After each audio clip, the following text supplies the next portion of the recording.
Here in Sandestin at the SEC spring meetings. Joining me now, John Talty. I'm Sisler for AL.com. And, several topics of discussion. We said going into these meetings it was going to be kind of low-key, not a lot going on. But what are some of the biggest bullet points and things of discussion you've heard about throughout these meetings the past couple of days? Yeah, I think you're right. It hasn't been the most exciting, first couple of days here in Sandestin. But I think some of the big things that we've, gotten a decent amount of talk about, graduate transfer rules, both in terms of allowing other players, some conferences that aren't the SEC, transferring in.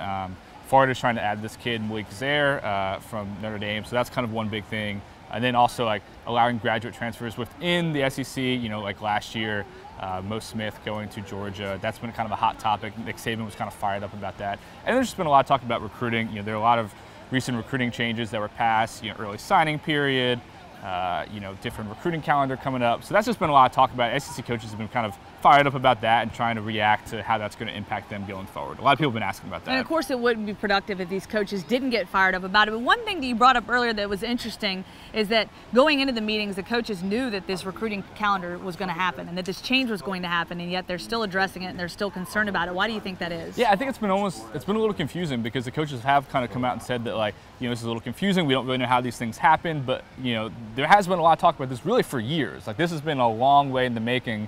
And so the fact that they are surprised, they can't really figure it out, is a little perplexing in itself. And I think it just shows maybe they weren't as informed as they needed to be. And I get that there were some things that kind of popped up that maybe surprised them. The recruiting calendar is a big example of that. I don't think people necessarily thought that was on the table.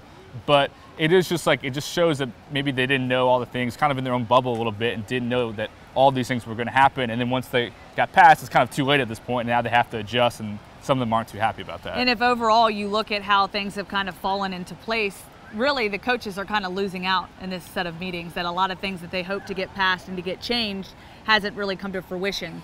What do you think's going on there? Yeah, I do think with some of these recruiting changes, it has been kind of a big loss for the SEC. If you look at pretty much every SEC coach has said they don't like the new calendar, they don't like the early signing period, they don't like the rule that doesn't allow you to recruit at a high school if you hire one of their coaches. It just goes down the line. All these things they don't like, and they all just got passed. So I think it shows that as mighty as the SEC is, sometimes it does lose. It's not, infallible in that regard. And then I think just in general, it just shows that people have different interests. They have different agendas. Jim McElwain said that everybody kind of votes and does things based off their agendas. I think we're seeing that a little bit even this week. Some coaches want one thing, they feel very passionate about that, and then another coach might feel totally different, and those two guys have to somehow kind of come together. So there's a lot of compromise and things like that, but in general, it's just been interesting to see the SEC kind of being on the losing end of a lot of these debates that have happening the last year or so. All right, thank you so much, John Talty. Obviously more stories developing here in Sandestin, so you can check out all those updates and visit us on AL.com.